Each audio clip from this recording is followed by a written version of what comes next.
Hello, bonjour. Aujourd'hui, on va parler de football. On va parler de la Coupe du monde du football au Qatar et de la décision du prince William de ne pas s'y rendre. Donc, le prince William vient d'annoncer à travers son équipe de communication qu'il n'assistera pas au match au Qatar, et ce suite aux allégations de mauvais traitement des employés de la part des responsables du Qatar et aussi de leur position par rapport à l'homosexualité et beaucoup d'autres choses. Donc il a décidé de ne pas s'y rendre. En fait, il est le patron du football en Angleterre, donc il a décidé de ne pas s'y rendre. Le problème, c'est que sa décision vient quand même après plusieurs demandes du public de s'exprimer dessus. Il n'a jamais voulu dire quoi que ce soit, et c'est après beaucoup de pression qu'il a finalement donné son verdict par rapport à cela. Et les gens disent en fait que ce qu'on a remarqué avec la famille royale, c'est qu'ils ne sont jamais les premiers à faire quelque chose. Il faudra toujours qu'il y ait une sorte de commotion, une sorte de petit scandale, mini-scandale, pour qu'ils puissent décider de donner leur position sur une chose. Ils sont toujours à la traîne, d'après les commentateurs royaux, et ça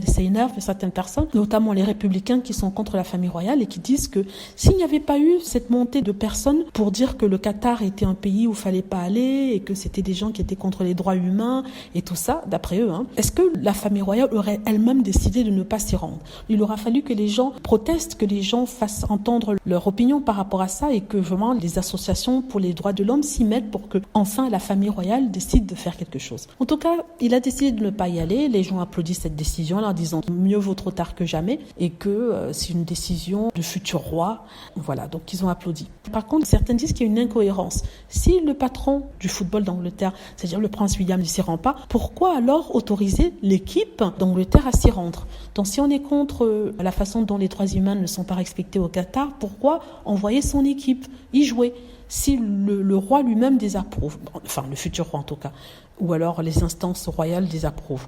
Donc s'il y a une petite ambiguïté à ce niveau-là, dites-moi ce que vous en pensez. J'espère que vous avez aimé la vidéo. N'hésitez pas à cliquer sur like si c'est le cas, à vous abonner pour plus de vidéos et à cliquer sur la petite cloche afin de être averti lorsque je poste une nouvelle vidéo. Merci.